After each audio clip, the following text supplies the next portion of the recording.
우리 다 아는 말씀이죠. 그래서 1절부터 3절까지 우리 크게 한번 선포하면서 외치면서 우리가 선언하며 이 고백을 드리도록 하겠습니다. 시편 1편 1절로 3절 같이 읽습니다. 시작. 복이 있는 사람은 악인들의 꾀를 따르지 아니하며 죄인들의 길에 서지 아니하며 오만한 자들의 자리에 앉지 아니하고 오직 여호와의 율법을 즐거워하여 그의 율법을 주야로 묵상하는도다.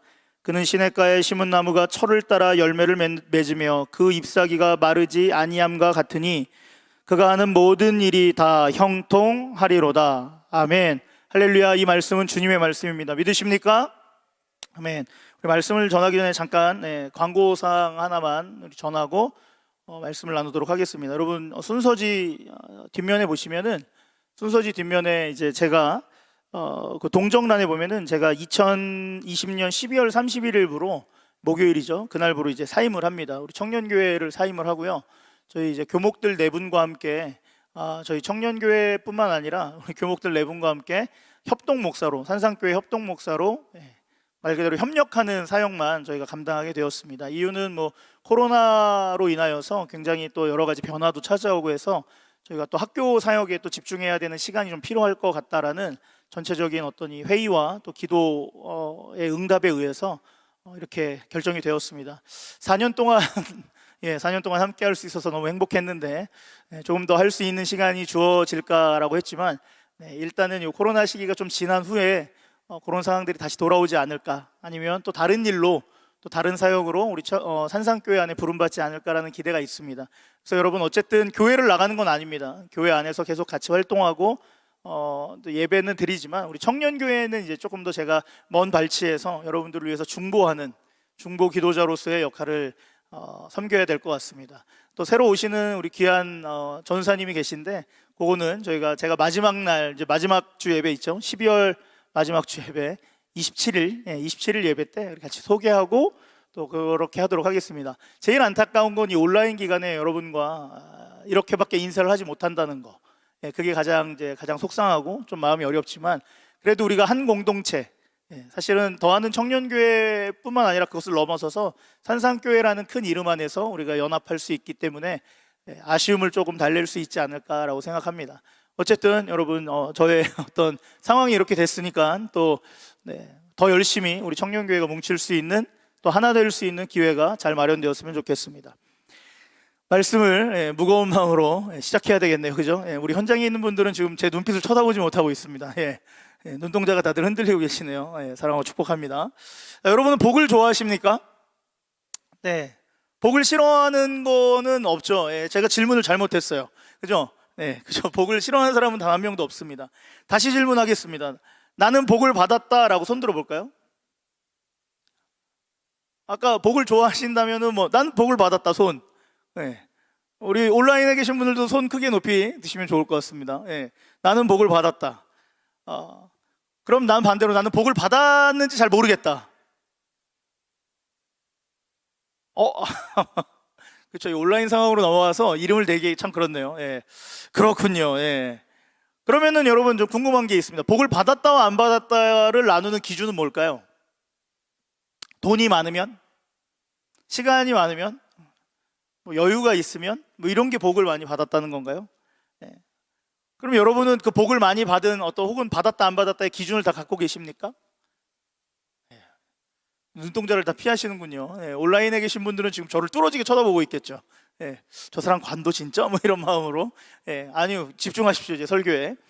자, 대부분 사람들은 복을 받고 안 받고의 기준을 자꾸 뭘로 잡냐면 소유에 둡니다. 소유. 아까 얘기했듯이 물질을 많이 갖고 있느냐, 시간을 많이 갖고 있느냐, 친구가 많느냐, 이런 걸로 둡니다. 그러니까 물질이 많으면 복 받은 거죠. 시간이 넉넉하면 복 받은 거예요. 또 많은 사람들과 잘 좋은 관계를 더 많이 맺으면 복 받은 거예요. 그래서 이런 소유에 따라서 많이 가졌으면 복 있는 사람이고 적게 가졌으면 복을 덜 받은 사람이라고 많이들 생각합니다. 우리 속담에 이런 말이 있습니다. 쌀통에서 뭐 난다?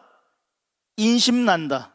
어떤 말이에요? 일단 집에 어느 정도 쌀이 있어야 넉넉한 삶을 살기도 하고 그것을 가지고 사람들에게 나누면서 인심이 풍성한 삶을 산다라고 이야기하는 우리 속담이에요. 좋은 의미일 수 있어요. 분명 소유를 통해서 우리의 삶이 나아진다라는 거는 대중적인 것 같아요. 너나 할 것 없이 다 알고 있는 사실이에요. 그런데 소유로 인해서 우리 삶이 복되다라고 말하는 것은 미안하지만 성경적이지는 않을 수 있어요. 그럼 왜 소유가 많다고 해서 우리 삶의 복이 많다라고 얘기할 수 없을까요? 그것은 소유의 특징 때문에 그래요. 소유의 특징, 그 첫 번째는 뭐냐면 소유에는 끝이 있을까요, 없을까요? 소유에는 끝이 없습니다. 즉 소유에는 만족이라는 종점이 존재하지 않아요. 여러분 생각해 보세요. 아이폰이 맨날 애플만 얘기하니까 우리 수원 삼성이죠, 우리는. 자, 수원 삼성 블루잉즈. 네. 수원 삼성을 해야죠. 제 안에 근데 요즘에 뭐지? 그 폴드 F? 그 G 폴드. G 폴드가 있어요. 여러분 이거 소유했다고 해서 여러분 그거 가지고 평생 살 수 있을까요? 쓸 수 있을까요? 아니요. 이게 한이 되면은 또 다른 걸로 더 좋은 걸로 가고 싶은 것이 사실 우리의 마음이에요. 끝이 있어요, 없어요? 없어요. 성경에도 그런 인물 한 명이 나와요. 이스라엘의 아합 왕입니다. 아합 왕은 나라 전체, 다시 얘기하면 이스라엘 전체가 누구의 것이에요, 사실? 자기의 권력 안에 있기 때문에 어쩌면 세상의 기준으로 얘기한다면 내 거잖아요. 다 가진 사람이에요. 근데 그 사람에게 문제 하나가 생겨요. 뭐냐면 나봇이라는 사람의 어떤 포도원 하나를 가지지 못해서, 나봇의 포도원을 가지지 못해서 병이 나버립니다. 모든 것을 다 가진 왕이 자신의 것 중에 비교할 수 없을 만큼 그 작은 포도원 하나 때문에 삶이 무너지고 고통스러워하고 감정의 기복이 생깁니다. 다 가진 사람이 그거 하나 때문에 굉장히 우프죠.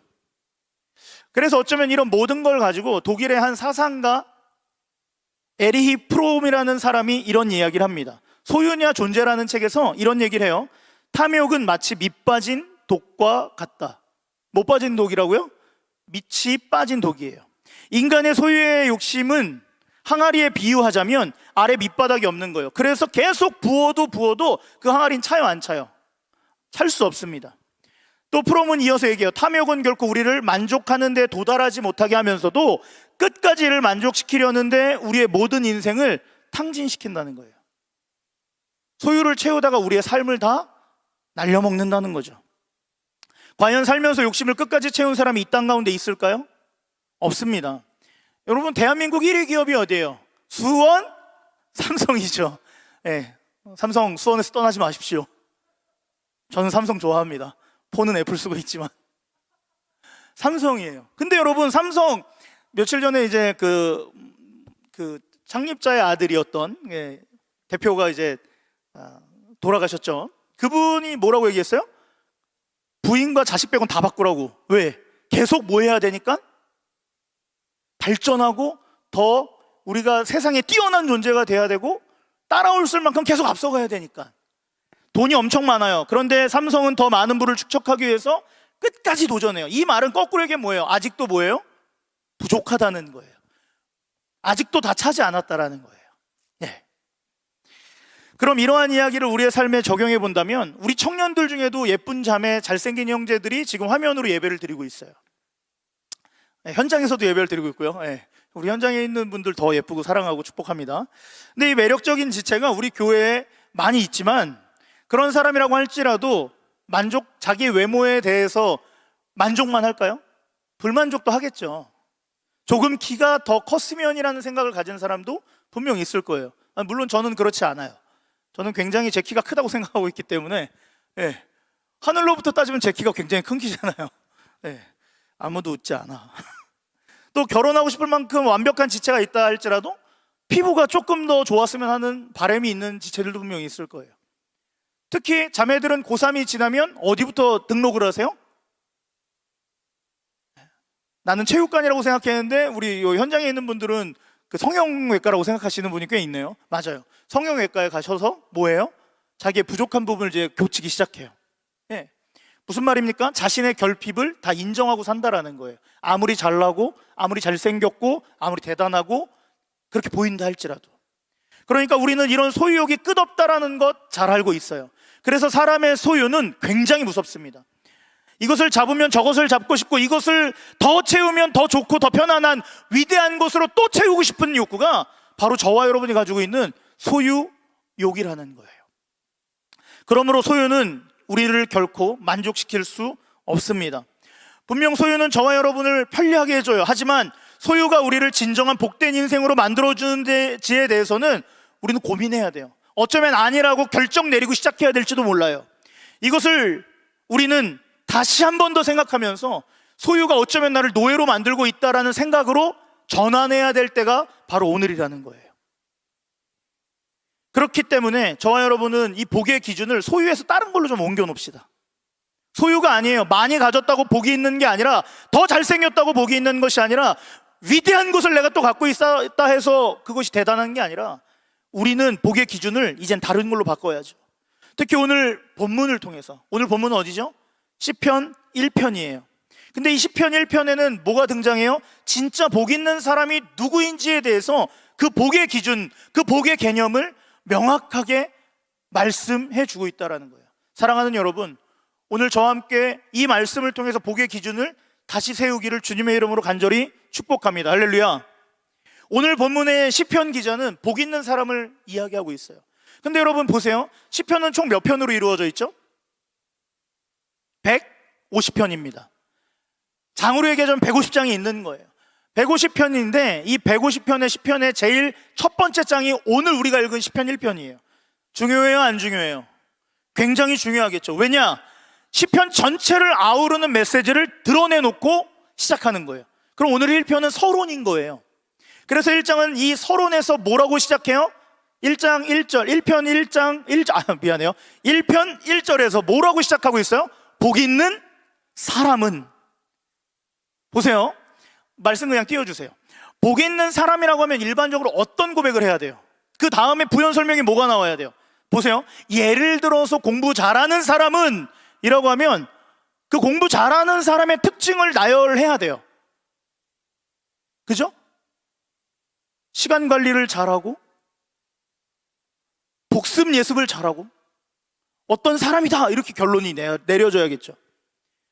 그러면 복이 있는 사람이라고 하면 복이 있는 사람의 특징을 분명 얘기해야 돼요. 맞습니까? 그런데 시편 1장 1절은 그 시작부터 뭐라고 얘기하냐면 사실 별로 복 있는 사람과 상관없는 얘기를 하고 있다는 거예요. 내가 별로 듣고 싶지 않은 얘기를 하고 있어요.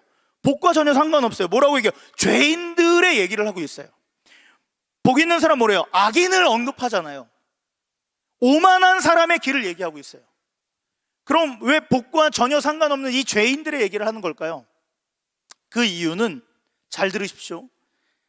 하나님이 의롭다 칭한 사람들도 뭐에 들어가 있기 때문에? 죄인의 범주에 들어가 있기 때문에 이미 시편에서 지적하고 가는 거예요. 사랑하는 여러분, 저와 여러분은 복받은 사람이에요, 아니에요? 맞습니다. 근데 우리 또한 뭐예요? 죄인이라는 사실을 부정할 순 없어요.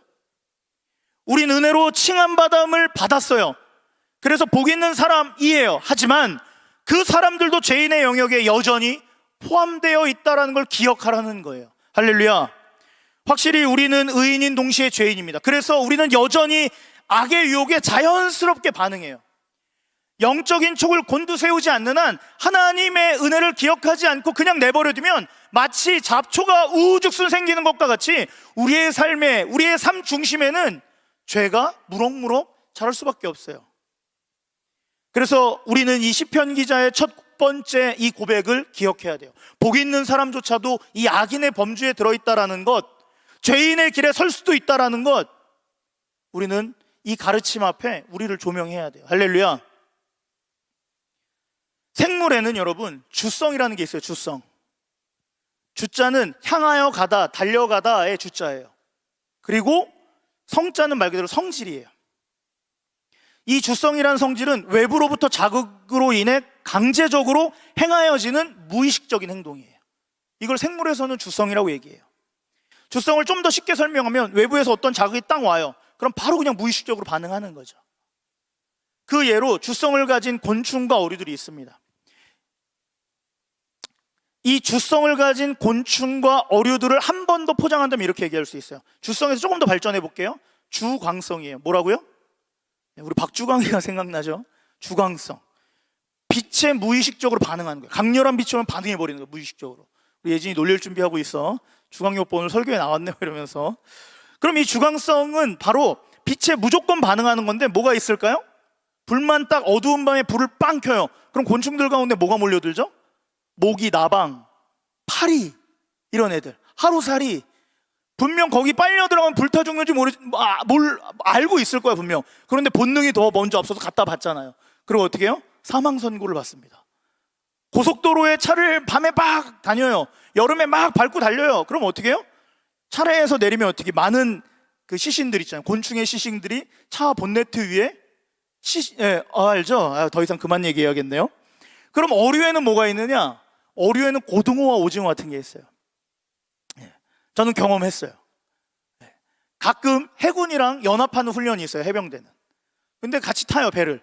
해군의 LST라는 그 상륙정을 타요. 그럼 같이 타서 하는데, 그럼 이제 거기 해군은 야식도 잘 줘요. 그래서 야식을 먹고 잠깐 바람 쐬려고 이제 밖에 나와요. 한 10분에서 5분 정도 줘요. 왜냐면 여러분 밤에 바다를 보고 있으면 바다에 뛰어들고 싶은 충동이 있어서 잠깐 5분, 10분 환기할 겸 나갔다 오라고 하는데, 그때 나가니까 저 먼 발치에 뭐가 있냐면 동해안에 그 오징어 잡이 배들이 막 떠 있어요.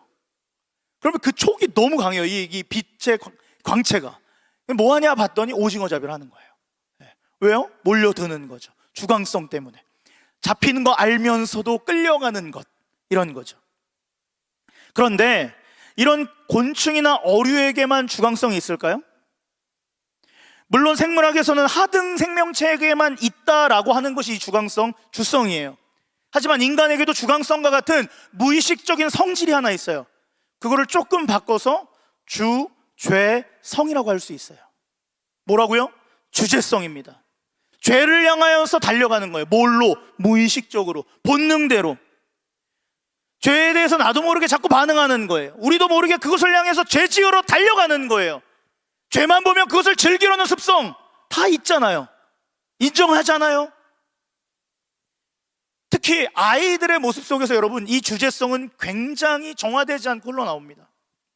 요즘 건이와 다미를 보면은 애들은 싸우면서 크는 거야라는 어른들의 이야기가 너무나도 현실화가 돼요. 근데 문제는 싸움 이후의 상황이에요. 부모가 여러분 공평하게 이렇게 혼낸다라는 건 여러분 불가능합니다. 왜냐면 늘 약자는 누구예요? 동생이죠. 그러면 형을 더 혼낼 수밖에 없어요, 자연스럽게. 예. 그럼 누가 항상 섭섭할까요? 첫째는 늘 섭섭한 마음이 여기 가득합니다. 근데 이 섭섭함을 건이가 푸는 모습을 제가 봤어요. 다미가 항상 먼저 자요, 대부분. 둘째가 먼저 자고 있으면은 그 둘째 주변을 쓱 맴돕니다. 그러면서 발로 푹 찹니다. 처음에는 실수라고 생각했어요. 근데 아니요. 분명 침대에서 일어나서 앞으로 가면은 바로 바닥인데 일부러 다미가 자고 있는 쪽에 머리를 향하여서 발을 슬쩍 툭 치고 지나갑니다. 뭐 하는 거예요? 쌓여 있었던 그 분함을 동생이 자고 있고, 그리고 부모님도 약간 잘 준비를 하기 때문에 지금 방심한 사이를 통해서 발로 건드리는 거예요.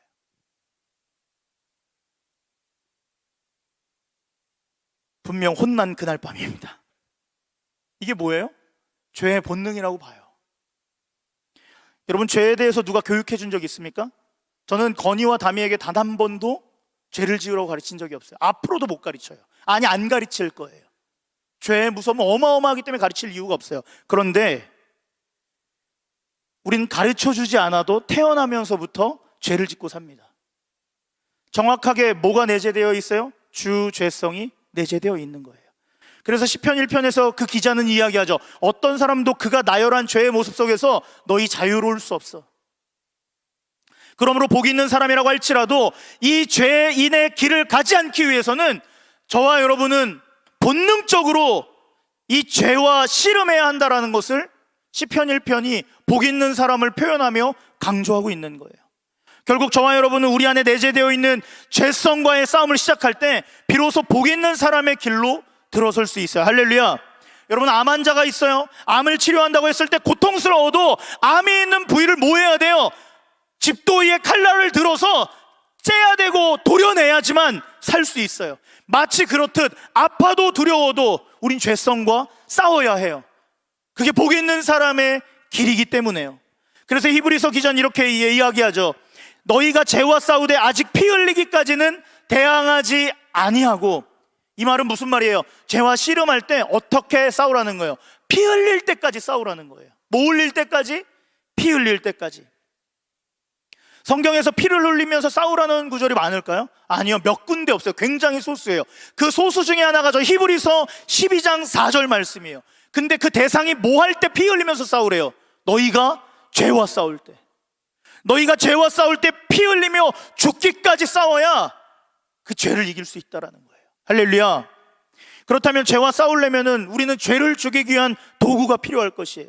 앞에서 말했듯이 죄는 우리가 아는 그 어떤 적수보다 대단해요. 왜? 우리의 주제성을 자꾸 이용해 먹으니까요. 죄를 향하여 달려가고 싶은 그 본능만 이용해 먹으면 우리 다 무너져요.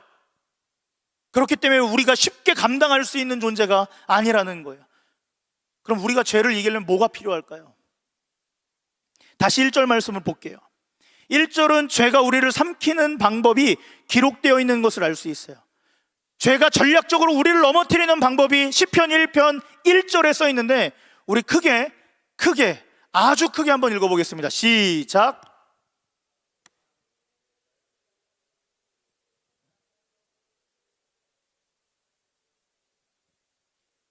죄에 대해서 지금 동사가 설명되고 있어요. 첫째, 악인의 꾀를 따르지 않는 것. 첫 번째. 두 번째, 죄인들의 길에 서지 않는 것. 세 번째, 오만한 자리에 서지 않는 것, 앉지 않는 것. 그러니까 뭐예요? 따르지 않는 거예요. 서지 않는 거예요.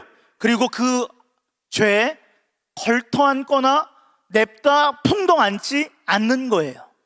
이것이 죄가 우리를 단계적으로 끌어오는 것, 그 비유예요. 아까 우리는 무엇이 있다고 했어요? 주제성이 있어요. 이 주제성으로 인해 처음에는 죄를 분명 뭐예요? 따라가요. 잘 따라간 후에는 이것이 설만한 것인지 아닌지 확인하고 그 죄 위에 올라탑니다. 그리고 그 죄 위에 올라타 서게 되면 죄에 대해서 깊이 묵상하고 즐기게 돼요. 그러면 최종적인 단계 어떻게 될까요? 그 죄에 눌러앉게 되는 거예요. 함께 평생 죄와 함께 살아가는 것을 선택해버리는 거죠. 이처럼 죄에 빠지는 단계는 굉장히 치밀하고요, 다양해요. 그런데 죄에서 빠져나올 수 있는 방법이 한 가지 있어요. 이 방법은 오직 한 가지예요. 죄는 우리를 3단계에 걸쳐서 따라가게 하고 서게 하고 앉게 하면 끝나요. 하지만 이것을 간파할 수 있는 유일한 방법은 오직 한 가지밖에 없어요. 죄의 유혹을 당하는 방법은 많다 할지라도 유일한 방법으로 우리가 이겨낼 수 있는, 죄를 이겨낼 수 있는 유일한 방법, 우리 2절 말씀 크게 한번 외치겠습니다. 본문 2절 시작. 오직 여호와의 율법을 즐거워하여 그의 율법을 주야로 묵상하는도다. 할렐루야. 2절 뭐라고 시작해요? 오직이에요. 오직. 죄를 죽이는 방법은 오직 이 방법밖에 없어요. 오직 이 방법이에요. 오직 하나예요. 죄를 죽이기 위해서는 우리의 노력, 우리의 지식, 우리의 재력, 우리의 명성, 우리의 그 어떠한 것 다 필요 없어요. 근데 오직 이 방법이면 되는데, 그게 뭐예요? 여호와의 율법, 하나님의 말씀, 곧 예수 그리스도. 할렐루야. 맞아요. 저와 여러분은 다른 게 필요한 게 아니에요. 오직 이 한 가지가 필요해요. 뭐예요? 예수님이 필요합니다. 우린 예수님이 필요해요. 주님은 우리의 삶의 시작이고 우리의 삶의 끝 지점에서 우리를 유일하게 책임질 수 있는 오직 한 분이세요. 그렇기 때문에 우리는 그분에게 집중해야 돼요. 오직 우리는 그분만 바라봐야 돼요. 오직 우리는 그분만 따라가야 되고요, 그분의 삶에 우리가 동참해야 하는 거예요. 할렐루야. 사랑하는 청년 여러분, 죄인에게 여호와의 율법 외에는 다른 것이 손에 잡힐 때 그건 재앙이에요. 그건 또다시 죄의 죽음의 종노릇하는 미련한 짓이에요. 생각해봐요. 이제 걸음마를 떼기 시작한 아이에게 과도 하나를, 아주 날카롭고 잘 드는 과도 하나를 던져놨어요. 그럼 그건 뭐예요? 그 아이에게 새로운 재앙이 찾아오는 길을 열어주는 거잖아요. 마치 이와 똑같아요. 죄인에게 여호와의 율법 위에 다른 것은 다 죽음을 향하여 달려가는 아주 위험한 행동이에요. 그러므로 죄인에게 욕망을 넘어설 수 있는 힘이 필요합니다. 믿으십니까? 뿐만 아니라 죄인에게는 인내할 수 있는 힘이 필요해요. 그리고 이런 힘들은 꼭 우리가 필요한 힘이에요. 하지만 이런 힘은 우리 스스로 가질 수 있어요, 없어요? 없어요. 외부로부터 오는 힘이 우리에겐 필요해요. 외부로부터 오는 힘이 있을 때 우리는 이겨낼 수 있습니다. 이런 죄인들의 상황을 보며 마태복음 1장 21절은 죄를 건드릴 수 있는 유일한 한 분을 고백하고 있어요. 우리 같이 한번 선포하겠습니다. 시작.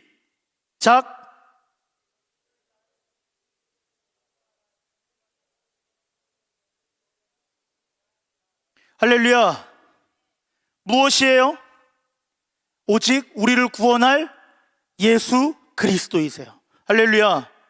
죄에서 건드릴 수 있는 건 어떤 물질이나 우리를 건져낼 수 있는 명성 아니에요. 지식도 아니에요. 오직 예수 그리스도밖에는 없다라는 것, 그 진리를 오늘 말씀은 선언하고 있어요. 그래서 죄인에 대한 유일한 백신 누구예요? 예수님. 오직 예수님이에요. 하지만 여러분, 오늘 본문 시편 기자는 복이 있는 사람은 여호와의 율법을 즐거워하고 주야로 묵상하는 자인 것으로 매듭짓지 않아요. 거기서 끝내지 않는다라는 거예요. 하나 더, 다시 얘기하자면 저와 여러분에게 하나 더를 요구하고 있어요. 본문 3절 말씀도 한번 읽어보겠습니다. 시작. 그는 시냇가에 심은 나무가 철을 따라 열매를 맺으며 그 잎사귀가 마르지 아니함과 같으니 그가 하는 모든 일이 다 형통하리로다. 3절 말씀은 여호와의 율법을 즐거워하고 주야로 묵상하는 사람을 빗대어 뭐라고 얘기하고 있죠?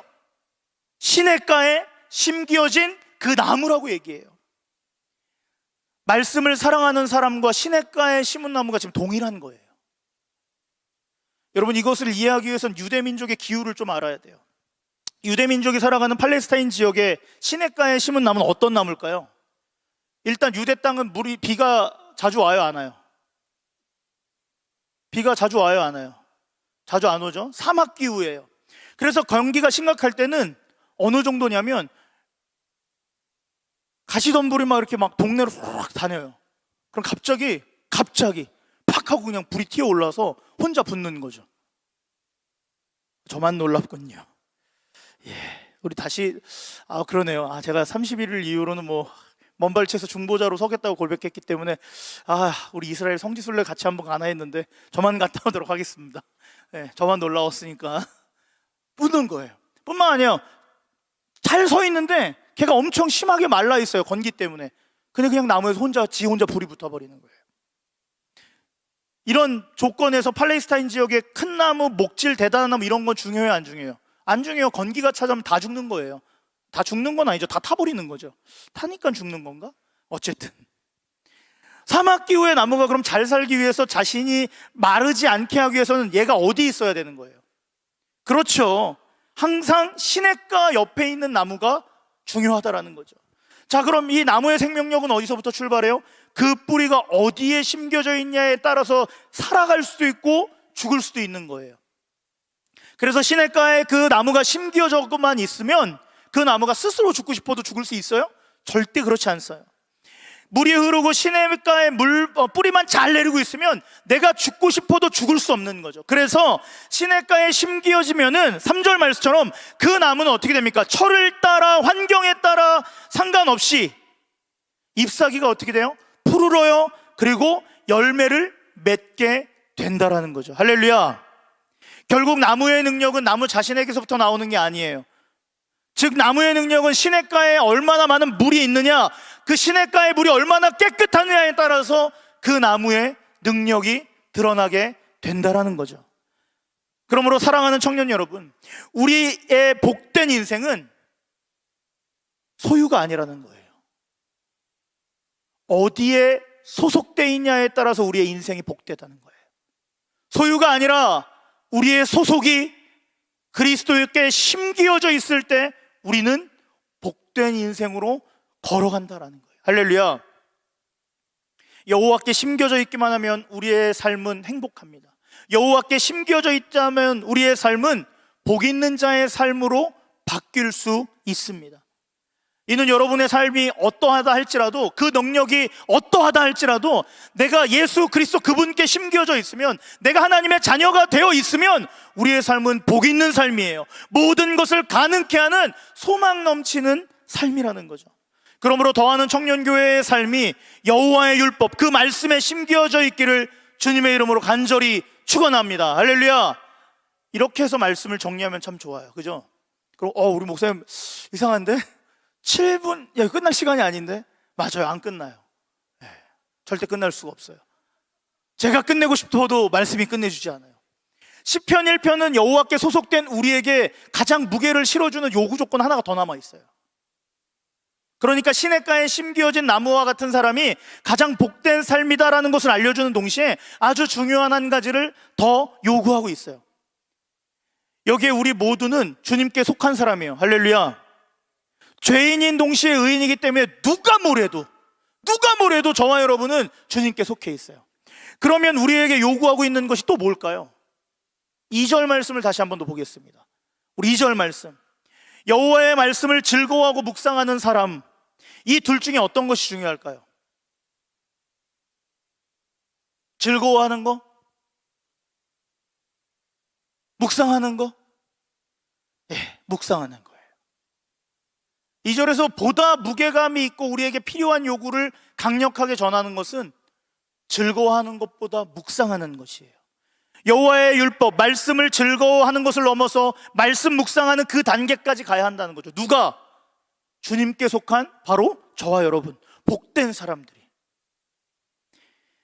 결론은 주님께 속한 하나님의 백성에게 요구되는 그 가장 중요한 마지막 요구 조건은 여호와의 말씀을 묵상하는 사람이에요. 그럼 여기서 여호와의 말씀 묵상하는 사람들은 어떤 사람들이에요? 큐티하는 사람들? 우리 지금 대림절 묵상집 잘 큐티하고 있어요. 그것만 가지고 될까요? 아니면 성경 암송 막 109절씩 하고 있는 사람들? 툭 건드리면 복 있는 사람은 그냥 나오는 거예요? 하나님이 세상을 이처럼 사랑하사 내가 그리스도와 함께 죽었으니, 이런 거 그냥 툭툭 나오는 사람이 과연 이 율법을 잘 묵상한 사람일까요? 아니면 예배에 나와 말씀만 듣기로 결정한 사람들? 그 수준 아닐 거예요. 사랑하는 여러분, 이 율법을 묵상한다고 했을 때 이 묵상한다라는 단어의 히브리어 원어는 따라해 봅시다. 하가. 한 번 더. 하가. 하가. 우리 그 온라인에 계신 분들을 자주 쳐다봐 드려야 뜨끔뜨끔 할 텐데 현장에 지금 한 8분 정도가 앉아 계셔서 하가예요. 하가. 그런데 이 하가라는 단어는 이사야서 31장 4절에서도 동일하게 기록되어져 있어요.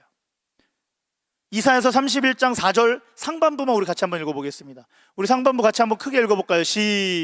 이사야서 31장 4절 상반부 시작. 여호와께서 이같이 내게 이르시되 큰 사자나 젊은 사자가 그것을 치려고 여러 목자를 불러왔다 할지라도, 여기서 여러분 묵상하다라는 표현을 쓴 게 뭐가 있을까요? 뭐가 있을까요? 분명 여기에도 하가가 적혀 있습니다. 먹이를 움켜쥐다? 반전. 역시 신대원을 간 이선주 원사님이 정답을 맞추셨네요. 으르렁거리다 라는 단어예요. 뭐하다? 으르렁 죄송합니다. 하가예요. 이거 누가 부른 거지? 엑소인가? 엑소는 하가를 부른 거죠. 엑소 나중에 이스라엘로 진출할 때 저한테 연락 한번 하세요. 제가 히브리어로 멋있게 이렇게 원문으로 써드릴게요. 엑소가 이걸 안 보겠죠? 해시태그 엑소를 걸어놔야 이 설교를 볼래나? 으르렁거리다예요. 으르렁거리다. 여러분 상상해 보세요. 굶주린 사자 한 마리가 있어요. 그 들푸른 초원을 막 다니면서 배가 고파 있어요. 그런데 그 초원에 자기 먹잇감을 발견하고, 여러분 아시죠? 사자가 먹이를 발견하면 진짜 맹수의 그 본능이 나와서 절대 놓치지 않는 거, 잡았어요. 하지만 푸른 초원에 먹이를 잡으면 주변에 가만히 있을까요? 아니죠, 여러분. 그 주변에 사자의 먹잇감을 또 노리는, 사자가 잡은 이 먹잇감을 또 노리는 또 다른 이들이 있어요. 뭐 하이에나라든지, 또 머리 위에 공중에 누가 싸돌아다녀요? 대머리 독수리가 다니면서 저거 한번 먹어줘야 되는데 저거 사자 머리를 한번 찍어버리고 그 다음에 내가 한번 살짝 먹으면 될까? 이거 고민하겠죠. 그런 이 호시탐탐 노리는 사자의 적수들이 있을 거예요. 그럴 때 어떻게 해야지만 사자가 이걸 안 뺏길 수 있을까요? 걔들이랑 다시 1대1로 싸우나요? 그러면은 또 다른 누가 먹이를 놓는 순간 하잖아요. 그러니까 어떻게 해요? 먹이를 지키면서 어떻게? 으르렁 으르렁대를 하는 거죠. 예. 물론 엑소는 그렇게 짓진 않았을 거예요, 노래를요. 으르렁거리는 거예요. 포효하는 거죠. 그 먹이를 지키기 위해서 포효하는 거예요. 그러면 시편 1편 2절에 묵상하다라는 건 뭐예요? 내게 허락된 하나님의 말씀을 지키기 위해서 으르렁거리는 거예요. 누구를 향해서? 이 말씀을 빼앗아가고자 하는 그 죄로 유혹하는 사단 녀석에게 으르렁거리는 거예요. 하나님의 말씀을 붙잡고 묵상하면서 말씀을 지키기 위해 으르렁거리면서 목숨 걸고 말씀을 지키는 것, 이게 바로 여호와의 율법을 묵상하는 거예요. 할렐루야. 하나님의 말씀을 묵상하는 자는 그 말씀을 가슴의 신비에 새기기 위해 오늘도 씨름하고 또 씨름하는 존재예요. 하나님의 말씀을 단순히 답다는 식의 큐티, 이게 아니라 하나님의 말씀으로 말미암아 내 삶에 하나님의 거룩한 말씀의 임재가 임할 수 있도록 고민하고 또 고민하고 하는 그 한 사람, 그 거룩한 몸부림, 그 거룩하고 위대한 포효가 바로 여호와의 말씀을 묵상하는 존재라는 거죠. 할렐루야. 결국 하나님 말씀을 묵상한다라는 것은 바로 주님 말씀을 붙들고 그 말씀을 빼앗기지 않기 위해서 하가 으르렁거리며 하나님의 말씀 앞에 몸부림치는 사람, 그 사람이 바로 복 있는 사람이라는 거예요. 하나님의 말씀을 으르렁거리며 지키신 분이 한 분이 있어요.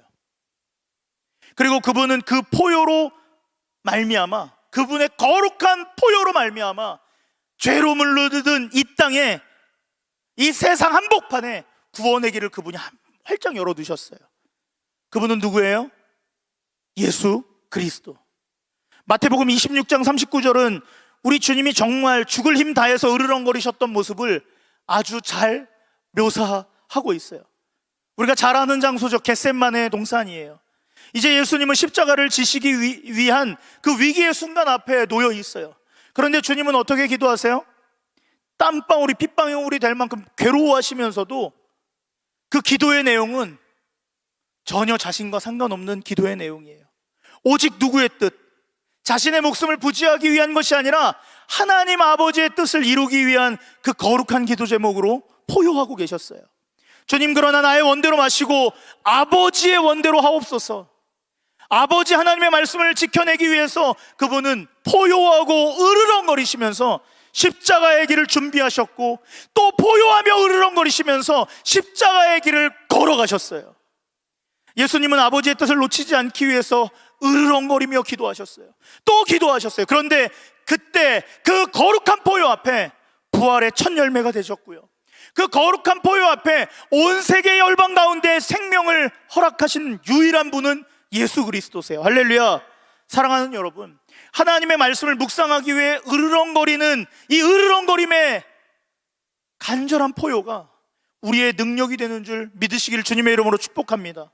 하나님의 말씀을 으르렁거리며 잡는 것이 죄인의 유일한 소망이요, 복 있는 자가 복 있는 자의 삶을 고스란히 걸어갈 수 있는 진리의 방법인 줄 여러분 믿으시길 간절히 소망합니다. 말씀을 정리합니다. 복 있는 사람의 삶은 소유에 있지 않습니다. 뭐에 있어요?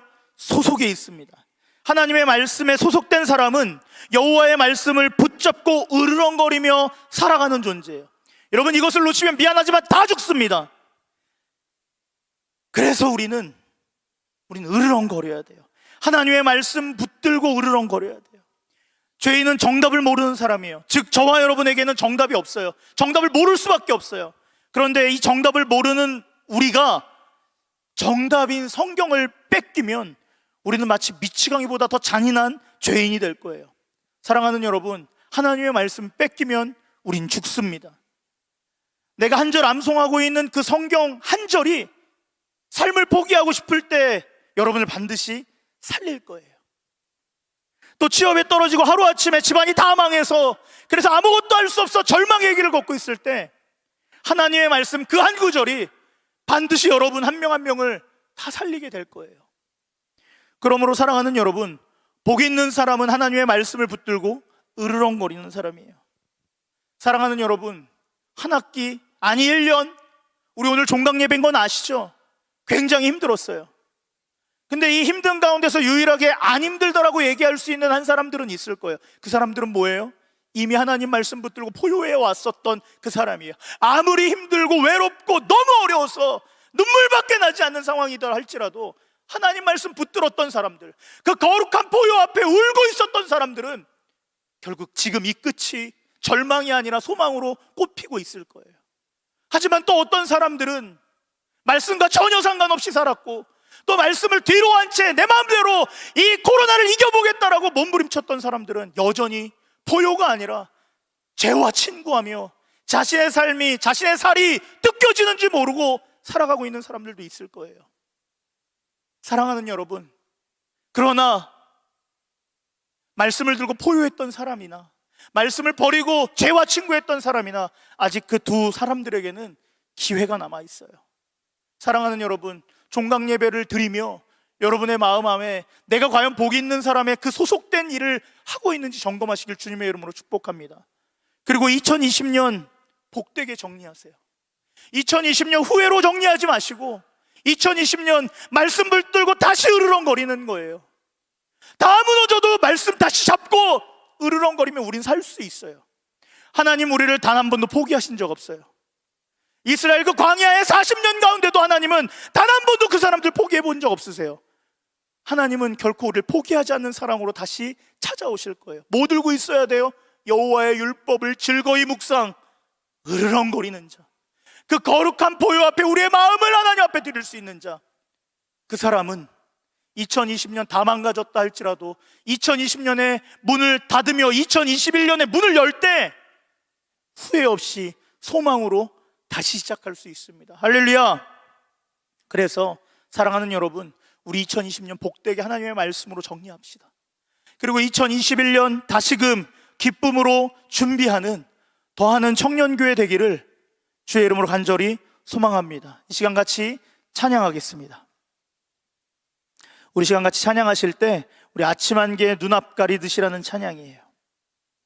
언제나 우리를 포기하지 않고 우리에게 찾아오셔서 우리의 약한 믿음을 다시 일으키시는 하나님, 우리 복 있는 자의 삶이라는 것을 우리는 알면서도 또 잊혀진 우리에게 찾아오셔서 얘야 너 복 있는 사람이야, 괜찮아, 말씀으로 우리 다시 일어서자라고 우리를 격려하시는 그 하나님 앞에 우리 이 찬양 같이 올려드리면서 우리 한 목소리로 기도하며 나아가시겠습니다.